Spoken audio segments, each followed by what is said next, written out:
Good morning. I'm Judy Ridner, co-editor of Early American Studies, an interdisciplinary journal. And I'm here today with Stephen Douds and Jane Magowen, who are two documentary filmmakers working in Belfast, Northern Ireland. And they've both recently completed documentary film projects focusing on the prominent role that the Scots-Irish or the Ulster Irish or the Protestant Irish or maybe just the Irish played in the American Revolution. And I'm talking with them as part of our series, Public Humanities at America's 250th. So Jane and Stephen, thank you so much for talking with me today. Welcome. Oh, delighted to be here. Thank you. Yes, indeed. Thank you. And good morning, Judy and Jane. Yeah, great to have you here. So full disclosure, I guess the audience should know that I'm kind of turning the tables on our two, on Jane and Stephen today, because I got to know them because they asked me to be a talking head in each one of these films. And so now I'm kind of turning the tables on them and asking them to talk a little bit more about their projects, which I think are really fascinating and are worthwhile for our audience to know about. So I thought maybe we could start by talking about the projects. Like, could you each tell us about the films that you've made, their titles, what your goals were and what you're kind of covering in them, and maybe when and where they'll air. So how about Jane, would you be willing to go first? Sure. So I've made a two-part documentary with Double Band Films in Belfast for BBC Northern Ireland. The title is Declaration, and for the first part, it's The Road to Independence. And the second part of the documentary is called Declaration, The Road to Democracy. And what we're doing is looking at the big picture story of the lead up to and the reasons to the Declaration of Independence. And where the Scots-Irish fit in, play a role, influence that trajectory.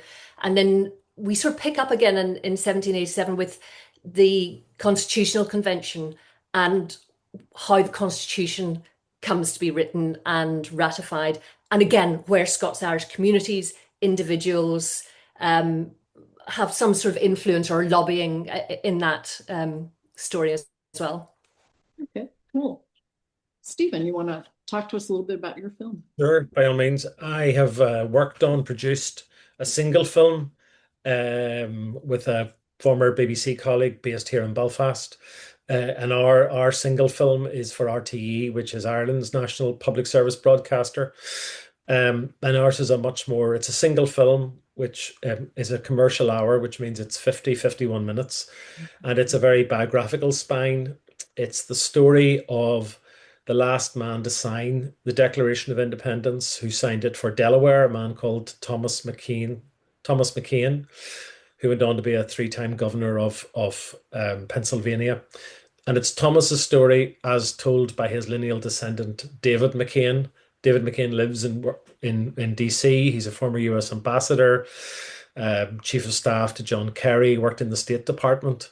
He had written a little bit about Thomas in the past, and he knew a little bit about Thomas's background as being a first-generation migrant in North America with County Antrim, Ulster Scots, Scots-Irish roots.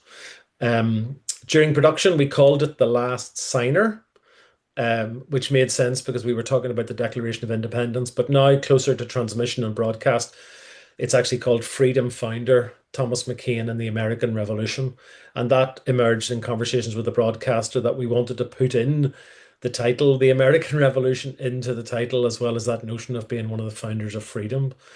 And well, it has that biographical spine because David is there telling the story of his forebearer.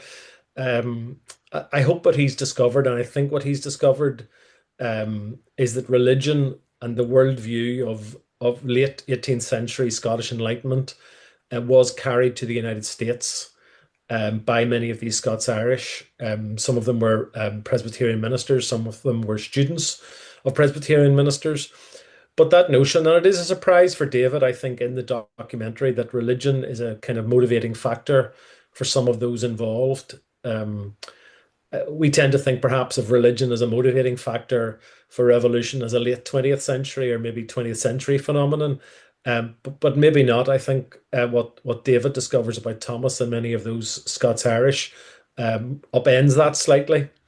And it will be on air. It'll transmit in Ireland on the Monday leading up to the actual 250th anniversary, which is the 29th of June.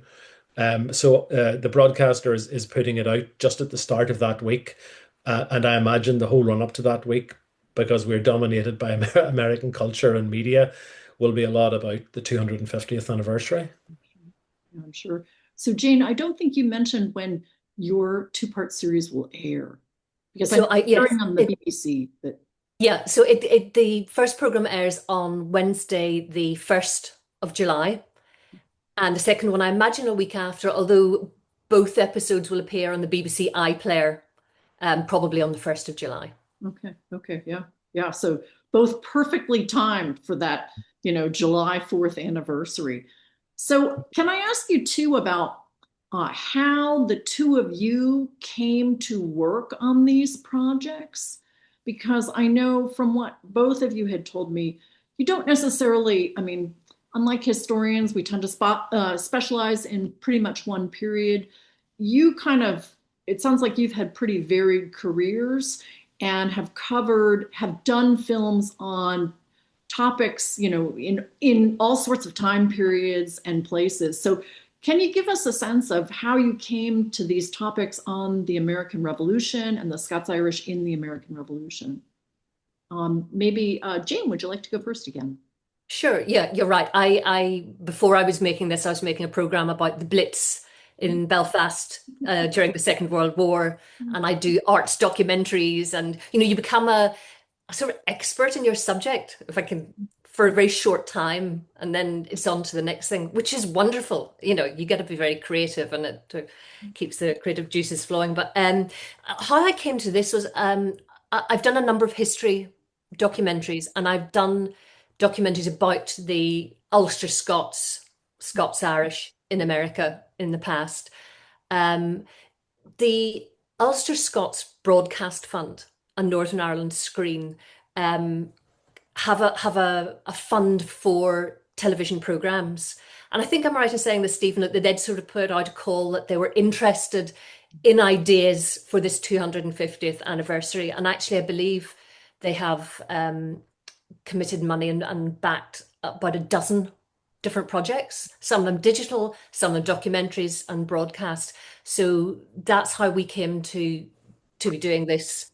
And then thinking of an idea of where the Scots-Irish fit into this big history story. And they do all over the place. And I felt like because I was brought on quite early to write the proposal, that the story doesn't end with the signing of the Declaration. It only really begins. Right. So that's why we wanted to see it through to the ratification of the Constitution and see where that story and those Ulster Scots people lead us. Right. Makes perfect sense. Stephen, how about you?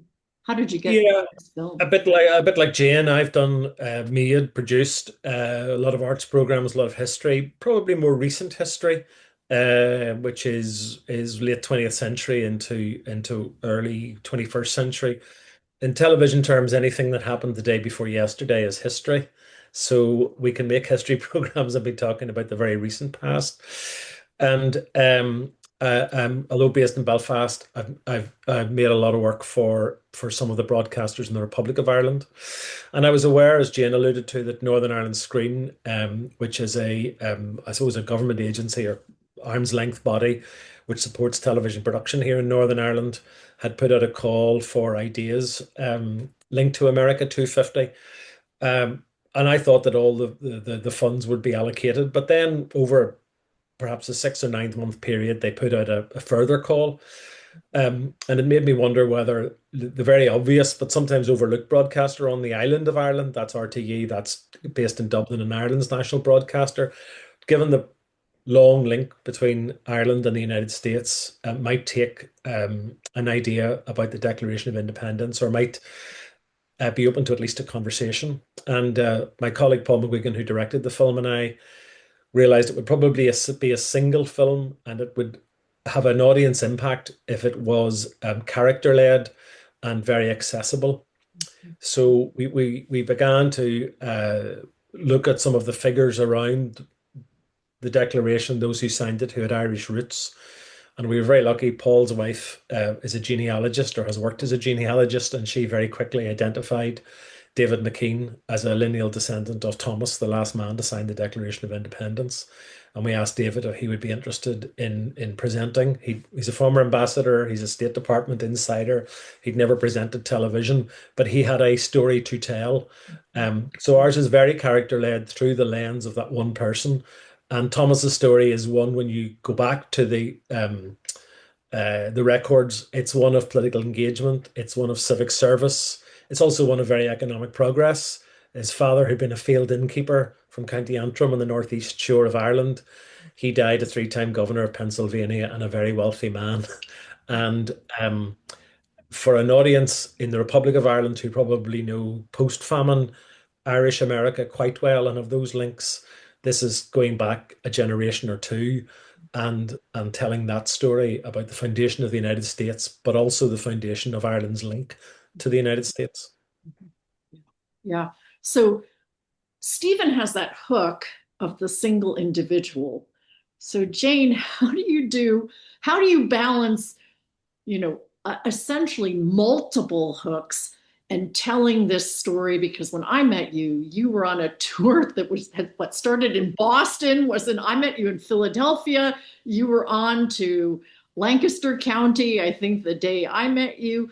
And so and Stephen had come from Northern Ireland over to Philadelphia. So particularly for Jane, how do you create that narrative with so many individuals involved? Yeah, it's a challenge. When I thought about this program, and the fact that we weren't having a presenter means it's a very different way of telling a story. But to me, I was thinking, if this had happened, the American Revolution had happened 10 years ago, how would we tell this? It would be dramatic. There's lots of jeopardy in this story. You have the men in the room in the Pennsylvania State House in Philadelphia making these momentous decisions. Will they bring the country with them? What's going to happen? Fighting over what the future of the country is going to look like. So I came from that starting point of you have this kernel of this drama that's happening in this room.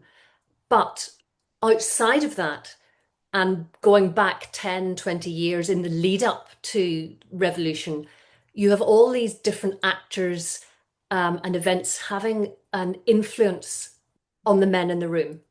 So I was going back and looking at the ideas of the Scottish Enlightenment brought, Francis Hutcheson's ideas being disseminated by Francis Allison about Presbyterianism, about settlers out in the frontier during the French and Indian War, about the Sons of Liberty, the Battle of Alamance. I finished my trip in North Carolina. Right. So I'm looking at all of these things and the people who wrote the Mecklenburg Declaration and the Coleraine Resolves. So it's less about individuals and it's more about having a thread, the start and finish of the meeting of the Second Constitutional Convention, and bouncing back and forwards in time to show where the influences come. And then it's about finding a sort of a dramatic visual style of showing that. So you have the intimate and then you have big picture stories as well. Yeah. Yeah. So it sounds like both of you, and this is obviously not surprising, really focused a bit on ideas, and particularly how like Scottish Enlightenment ideas help to, and obviously religion too, which is kind of linked in with this because we've got Francis Allison, who's Presbyterian, helped to really drive this movement. And I'm kind of curious, I mean, what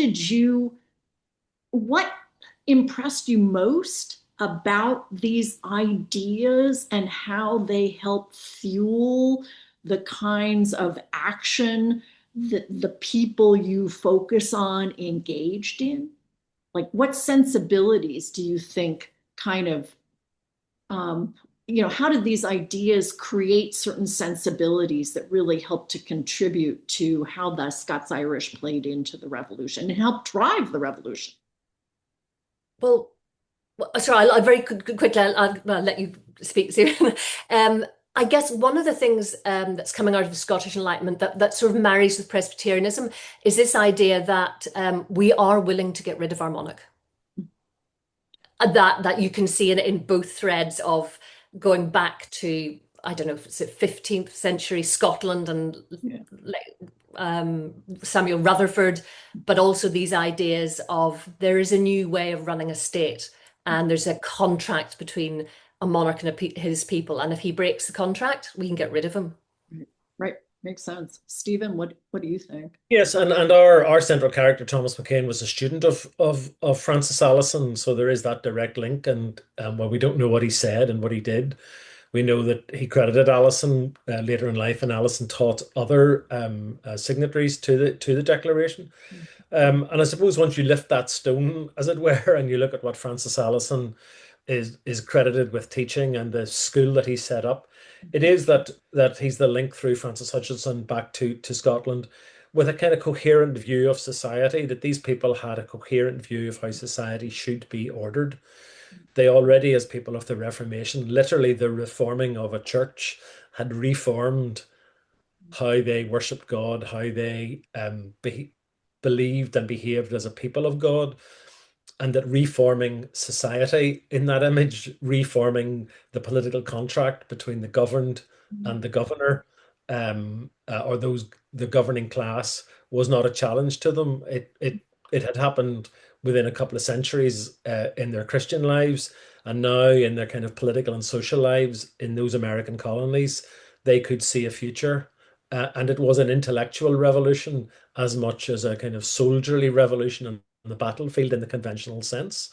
And that it's a revolutionary movement with consequences, because they are the first, really, we would argue, or we suggest in the film, to colony to eject the colonial governors, and that left for many, many Irish people in the 19th century and into the early 20th century a really strong example of political self-determination. Mm-hmm.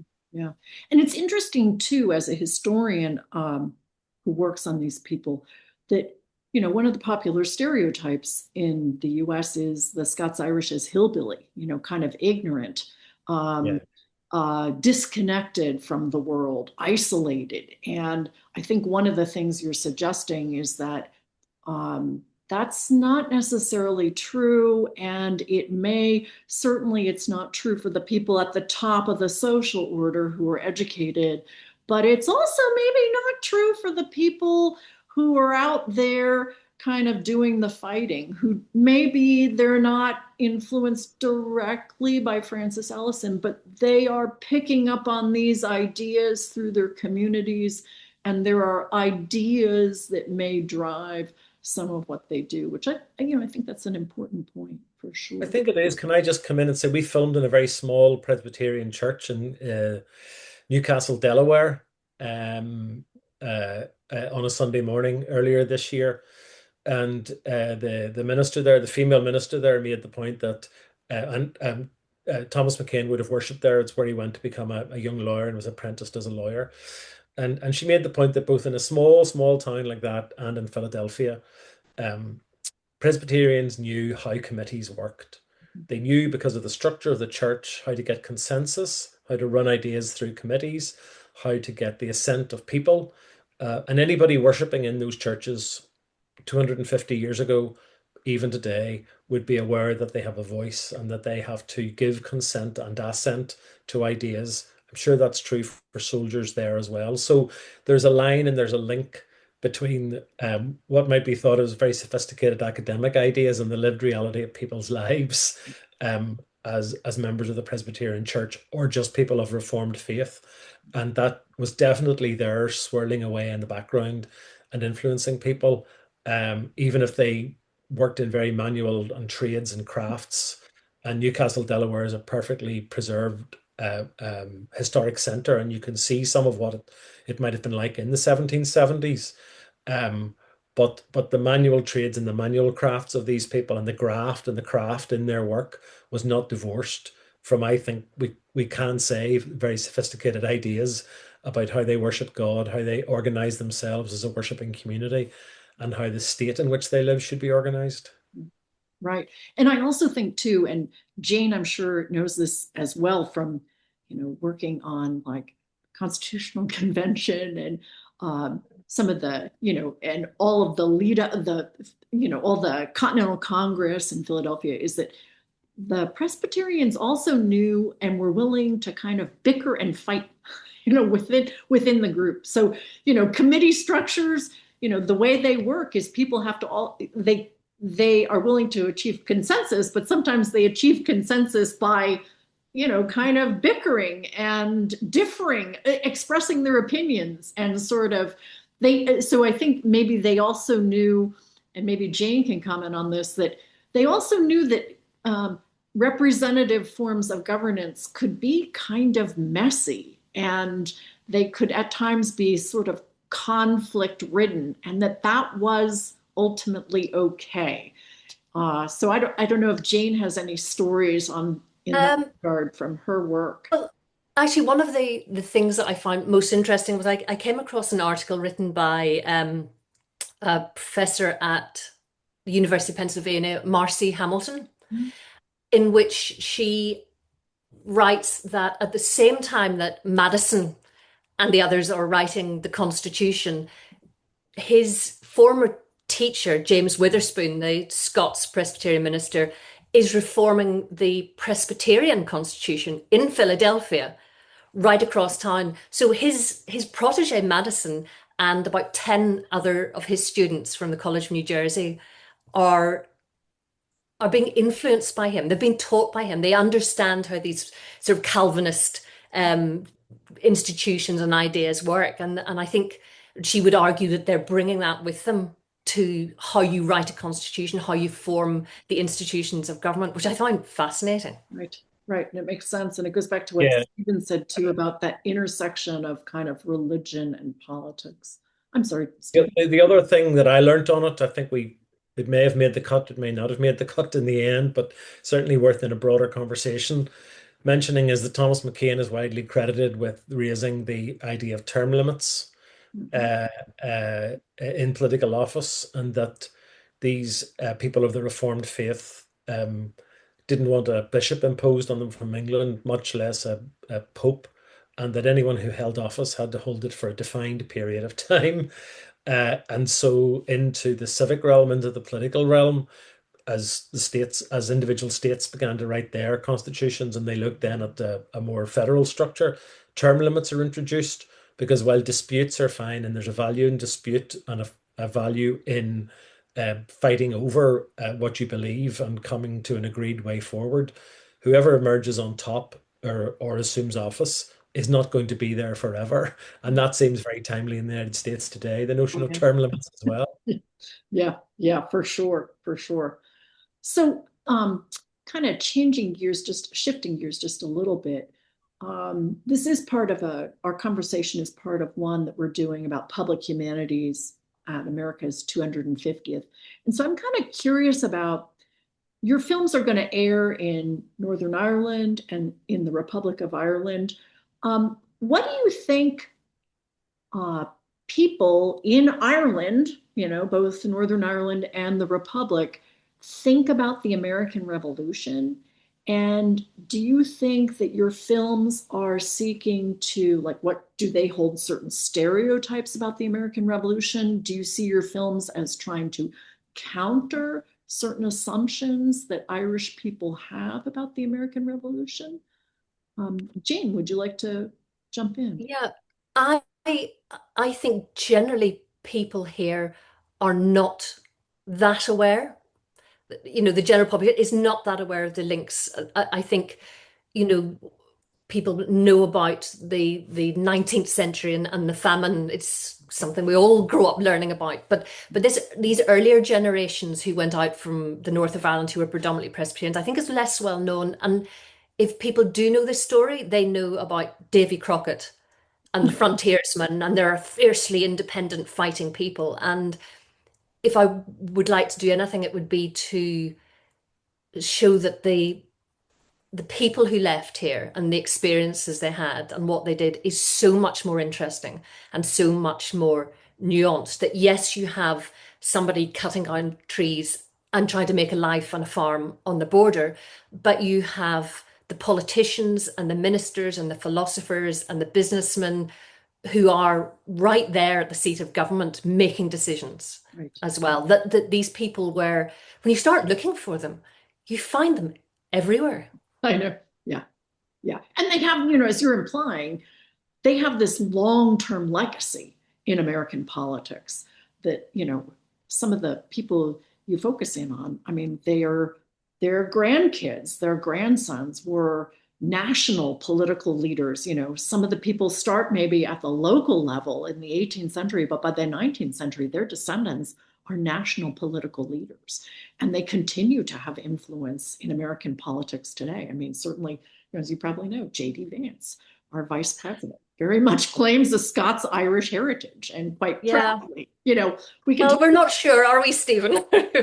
Oh, the evidential basis is not as strong as previously believed. That's great. So, yeah. So, Stephen, would you like to jump in and talk about, how do you pedal, how do you show, what are you trying to get, how are you trying to maybe counter stereotypes or even build knowledge in the Republic of Ireland? I think the building knowledge, and it really builds on Jane's point. I mean, even more so for an audience in the catchment area, the 26 counties of the Irish Republic, although our film will be seen across Ireland because of the way television channels share the whole island, but ever more strongly, and you'll know that Ireland's link, or the US's link with Ireland, really is solidified in post-famine.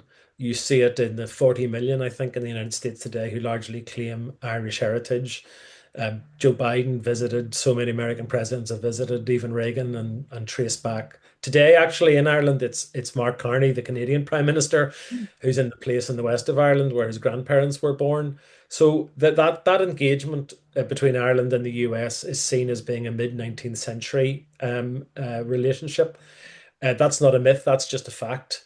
I'm not sure what myths or misconceptions people hold. I presume, or I think, they just take an independent United States for granted. They take it as a given rather than something that needed to be fought for.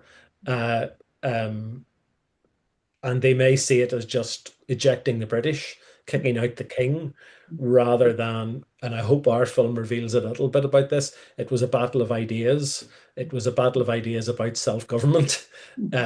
And that came at the same time as the kind of military battle. And then an independent United States of 13 colonies began and was developed over the 19th century. And then in very large number, poor Irish people arrived and made a life there and kind of knitted together the island of Ireland, north and south, with the growing United States. Gotcha. So do you see your films as having any relevance? Clearly, in the United States, the 250th anniversary has become highly politicized, which is not surprising. I mean, the bicentennial was also highly politicized. So clearly, everything related to the 250th has some sort of political valence to it.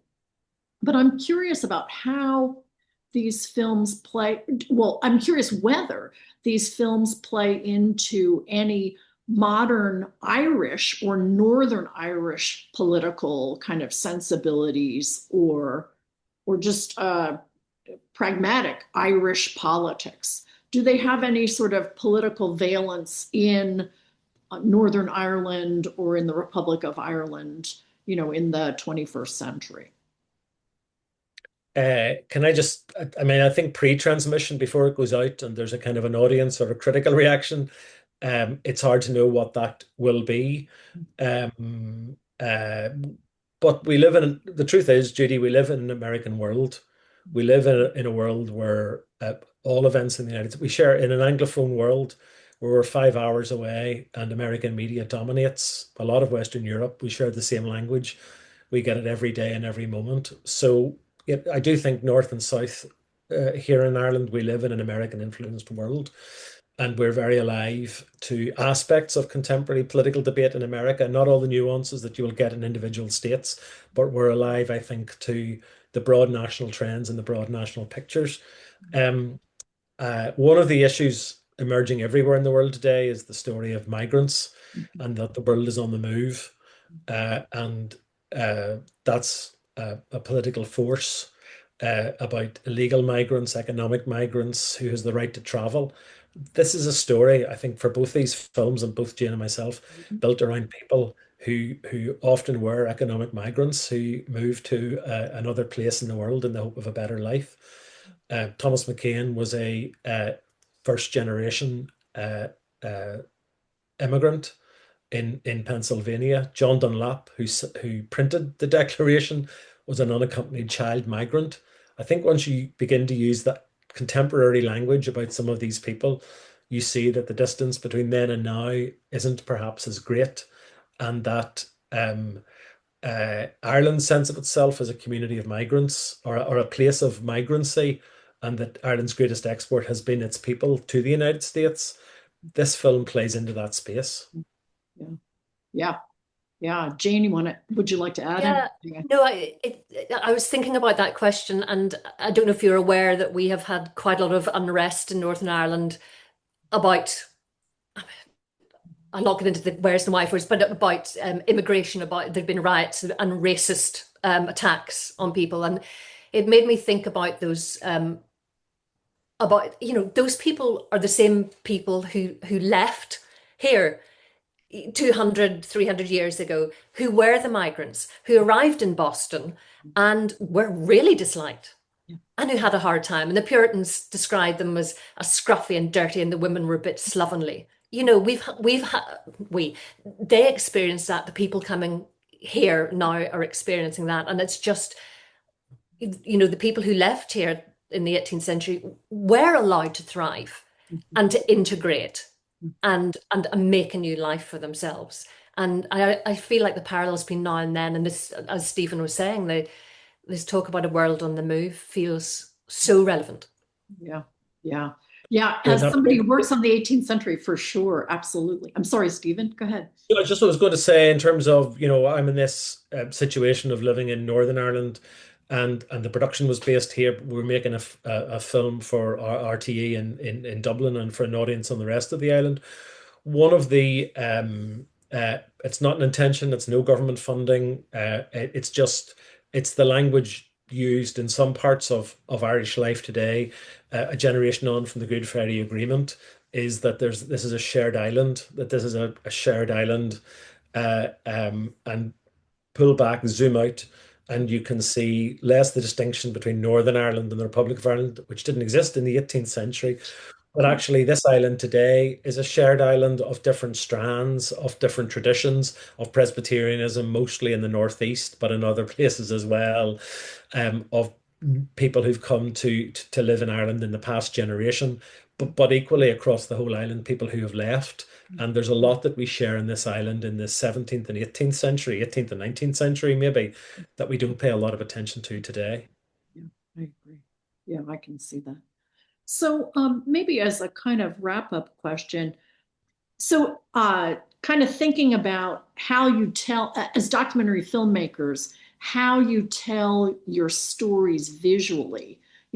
As a historian, I think about writing a story, but how do you think about crafting your films, particularly about a time where source material, we don't have a lot of photos of people. We don't have oral histories of people. We certainly have written narratives. We have some artifacts. We have buildings. But how do you think about telling these stories in a visual medium? That's one for Jane. She had twice the challenge I had. Oh, yeah. When you have a presenter, you have a sort of a person to follow to take you into buildings, places, meeting people, and I didn't have a presenter. So I'm looking for visuals to go with the talking heads that I have. I was so fortunate, the contributors I had. I think we had over a dozen. Some people, Judy, you appear in both programs. Some people are just one program, and every single one of them brought a passion and an energy to their storytelling. So that was a huge bonus. I was looking for contemporary visuals, so that would sort of speak to the stories that people were telling. For instance, we're talking about the Great Awakening. So we filmed in a modern multicultural church outside Philadelphia, where there was a ceremony of full immersion baptisms going on. So we were able to get beautiful imagery of people being, going into the water and coming up. We filmed at a No Kings rally that was taking place when we were there. And while you never want to pin something too much on contemporary politics, it felt like to me just the best visual metaphor for a country that was deciding to cut its ties with the monarchy. We had people with signs, no kings since 1776. I also filmed with a print setter who was typesetting the letters for the words of the Declaration as printed in a Dunlap broadside. And also we filmed in a tannery. I think they're the only parchment makers in the US, and they're making the sort of parchment that the Constitution was written on from rawhide, a bloody mess, through the process of making something that's sort of delicate and beautiful, which felt to me like a great visual metaphor for those men deciding what democracy was going to look like, from like really heated debates through to something that in just 4 months they came up with the Constitution. Also landscapes of America, Right. to see where those people were living, to have lots of movement in our shots, to sort of bring a pace and a drama. We did do a sort of a very stylized dramatic reconstruction. So rather than go and film inside the State House in Philadelphia, where you can't get beyond the barrier, there's only so much you can film. We found a Georgian building in Northern Ireland with these long, small pane Georgian windows and great big shutters that opened, and we had actors moving around, sitting at desks, all filmed so that you can't really see. There's not faces. They're not being George Washington or William Patterson or James Madison, but you get a sense of drama, tension, jeopardy in that very claustrophobic space. Yeah. So I was trying to draw on lots and lots of different ideas and visual sort of ways of telling that story. So you got to think creatively. And clearly, what you've done is also links back to what we just talked about those, there are links between the past and the present. And you can use, as you sort of suggest, you don't want to overdraw them, but they are there. And I think it's important, especially for the public, to be reminded of them. The 18th century isn't just this separate place. It is connected still to the present. So yeah, it makes a lot of sense. Stephen. The great well, much the same as Jay and our team were beneficiaries of the fact that we had an in-vision presenter, and we filmed at home with David in DC. Over the years, he's gathered some small number of documents and letters and ephemera attached to Thomas McKean. They come up every so often with his names and signatures on it. So he gathers that, and that established that family link and who they were and in relation to each other. We filmed in and around DC, which today as a modern city is the culmination of the events from 1776 and the center of world power. And we took David to a couple of key locations there, and then we met and filmed with you, I think, in the archives in Philadelphia, the state archives, where they've correspondence between Thomas McKean and George Washington. But as Jane says, locations matter, and locations are your best friend when the distance is that far back. And we find ourselves filming oftentimes at night, shots at night, moving and traveling, because locations look much the same in the evening if you're by a river or the moon is up. So that we were sort of scuffing over the differences between the 1770s and the 2020s. But one of the big differences, Jane will have encountered this, I've definitely encountered this over the last 20 or 30 years making programs, which is the Library of Congress's policy and sort of open access policy and not charging a fee for what it holds is in really marked contrast to most of Europe and certainly Britain and Ireland. So, without gorging too much on what the Library of Congress holds, the fact that it is free to use and accessible really helps us in this situation. Other times there are real budget concerns about what historic images you can use, and you have to be very discerning about the number you use and the rights that you clear them for and the period of time that you clear them for. But the US is a very enlightened policy for people like us, and the Library of Congress is a real asset. Yeah, yeah, it's a gold mine of materials for sure. Well, I've so enjoyed talking with both of you. I thought maybe we should end by just reminding people of the titles of your films and when and where they'll air. So, Jean, would you get us started again? Sure. So mine is a two-part, 2 by 60 minute documentary called Declaration, The Road to Independence, and Declaration, The Road to Democracy. And the first program is going to be airing on Wednesday, the 1st of July on BBC Northern Ireland on BBC iPlayer. Okay. And Stephen? Our film is called Freedom Founder, Thomas McKean and the American Revolution. And it's scheduled to air on Monday, the 29th of June on RTÉ at 9:30, so just after the 9 o'clock news. Ireland's national public service broadcaster, and then on the RTÉ Player, which is the online catch-up service.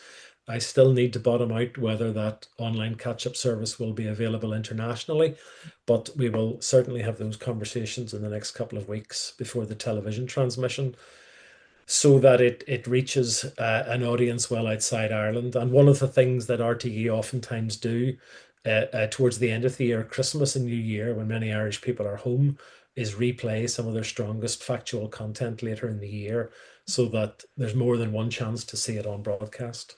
Okay. So we'll encourage everyone to look for these two films. And thank you so much for talking with us today. I really enjoyed our conversation and I enjoyed seeing you both again. So Thank you.